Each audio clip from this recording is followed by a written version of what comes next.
Hi, my name is Ben Lee, and today we're going to look at some of the configuration features of the EG2-S. The EG2-S should be used with Device Editor 3150 or higher. Once the EG2-S is read in, you'll notice if you navigate to the Ethernet tab that it's set up for DHCP. You can change that and input a static IP subnet mask as well as gateway. I also want to note that the MAC address for the device is listed here at the bottom. Now, let's look at the link manager by double-clicking on the icon in the lower right-hand corner. You can add an EG2-S by selecting New Link, EG2-S, typing in the IP address, and then the password Cooper LS with a capital C and a capital LS. I am going to activate my two EG2Ss. So I have allowed a connection to both of them. What this does is if you had two 5-wire networks, each with an EG2S, you could now make configuration changes to all the devices on those two 5-wire networks across the Ethernet network.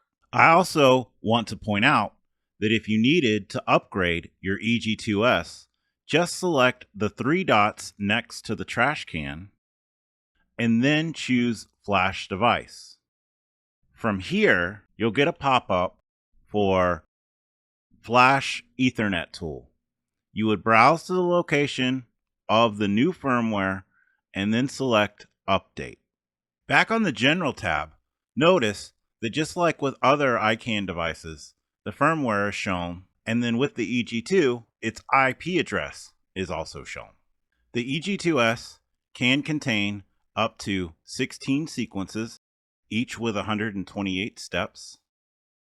Notice that there's also a time clock tab. This should feel very familiar as it has the same layout as the TC1.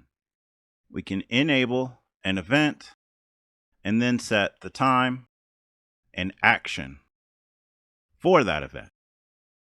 Going over to the clock tab, we can use the internal clock or specify an NTP server. You can use apply PC clock to set the time, and then if you do a reload of this tab, the updated date and time should be displayed. You can also set the time zone along with longitude and latitude. So previously, with the legacy EG2, we had to use a separate PC and software called Bridging Tool in order to bridge 5-wire networks over Ethernet. With the release of EG2S, we no longer require a separate PC. The bridging happens within the EG2Ss themselves. So from the plugin tool, we'll go ahead and select EG2S Bridging Tool